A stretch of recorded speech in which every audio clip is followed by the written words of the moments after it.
సిగ్నల్ల దగ్గరనో మూల మల్తల కాడనో పెద్ద సడకుల పక్కకో అడ్డాలు పెడుతుంటారు.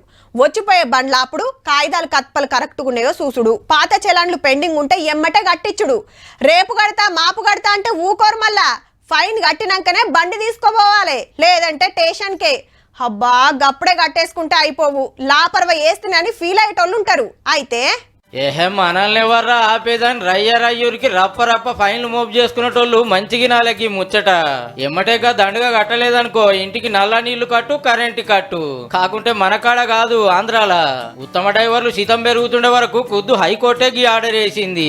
నెత్తికి హెల్మెట్లు పెట్టక 3 నెలలనే టక్కర్లై 667 మంది కాలం చేసిండ్రట. మరి రూల్స్ ఇంకింత స్ట్రిక్ట్ చేయాలి, పక్కా ఫైన్లు వేయాలి, కట్టకుంటే ఇళ్లకు నీళ్లు కరెంటు కట్ చేయాలని సర్కార్కు ఆర్డర్ వేసింది కోర్టు. తెలంగాణలో మంచి రూల్స్ పాటిస్తాండ్రు, చూసి నేర్చుకోరు అని చూతా అన్నది. కొందరు చేయబట్టికే మంది పానాలు పోతున్నాయి, గిట్లయితేనే కొంత తొవ్వకొస్తారని కోర్టు ఆపొచ్చిన కావచ్చు. మంచిదే, కానీ ఫైన్లు రాసి పైసలు గుంజితే మనోళ్ళు తొవ్వకొస్తారనే నమ్మిక అయితే లేదు. ఎన్ని మాటలు చూడలే కట్టినోళ్ళు మళ్ళా దండుగలు కట్టబట్టి.